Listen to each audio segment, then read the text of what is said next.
نہیں ہوتا. باقی ویڈیو بنا رہا ہوں میں یا چینل کو پروموٹ کر رہا ہوں تو ویڈیو بنانا تو حضرت مفتی تقی عثمانی صاحب کا فتویٰ ہے, دارالعلوم کرنگی کا فتویٰ ہے, جامعۃ الرشید کا فتویٰ ہے, سعودی عرب کے تو 99% علماء کا فتویٰ ہے, تبھی وہ حرمین کی ویڈیو بنتی ہے. تو وہاں تو لوگ اعتراض نہیں کرتے, یہ حرم کی پوری حج کی پوری ویڈیو آتی ہے, تو وہ تو آج سے نہیں بہت پہلے سے آ رہی ہے. اور دیکھو جدید یہ جو, مجھے ایک بات بتائیں, رسول اللہ صلی اللہ علیہ وسلم نے تبلیغ کی ہے, گھوڑے پہ گئے ہیں نا آپ سفر کر کے. آج تبلیغی جماعتیں کس پہ جاتی ہیں؟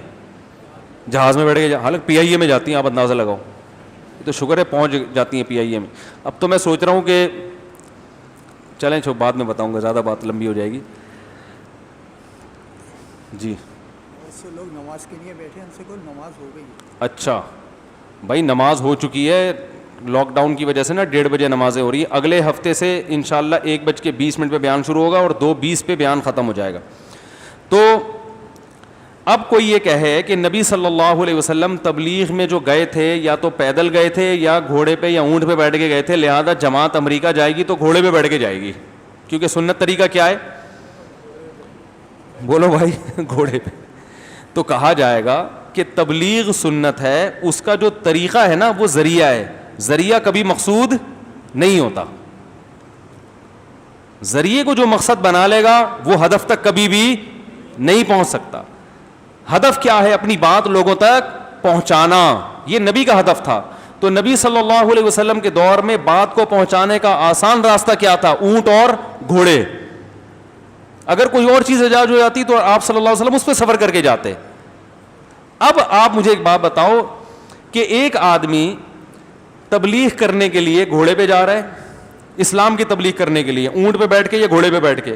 دوسرا کفر کی تبلیغ کرنے کے لیے جماعتیں بھیج رہا ہے جہاز میں.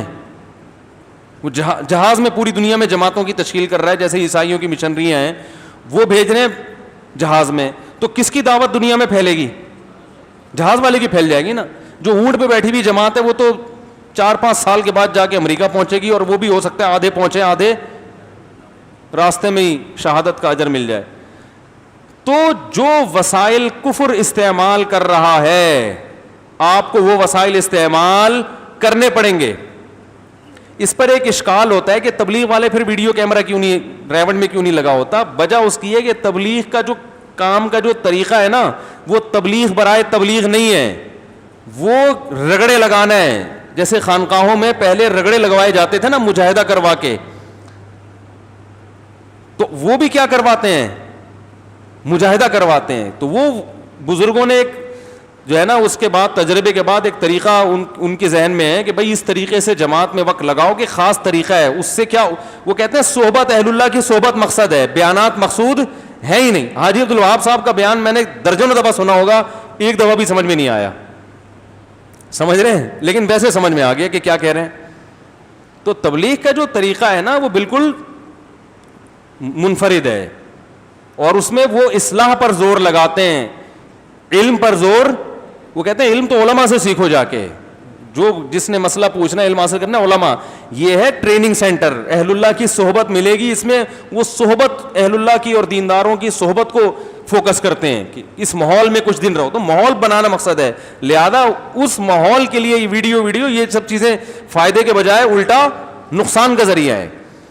تو اس لیے اب اس پہ ہر ایک کو قیاس نہیں کیا جا سکتا. تو میں یہ کہہ رہا تھا کہ دیکھو نبی صلی اللہ علیہ وسلم نے اپنے دور کے وسائل اختیار کیے. آج اپنی بات دنیا تک پہنچانے کے لیے الیکٹرانک میڈیا سب سے تیز رفتار ذریعہ ہے. الیکٹرانک میڈیا کا مطلب یہ ہے کہ آپ گھوڑے پہ بیٹھ کے نہیں, آپ ریڈیائی لہروں میں اپنی آواز کو سوار کر کے پوری دنیا میں پہنچا دیتے ہیں. تو جو ریز کا استعمال کر رہا ہے وہ ایک سیکنڈوں میں اپنی بات پوری دنیا تک پہنچا دے گا, اور جو باطل قوتیں ہیں اور جو اہل حق ہیں وہ اپنی بات پہنچانے کے لیے وہ پرانا طریقہ استعمال کریں گے تو بھائی باطل کی بات پہنچ جائے گی, حق کی بات بولو بھائی نہیں پہنچے گی.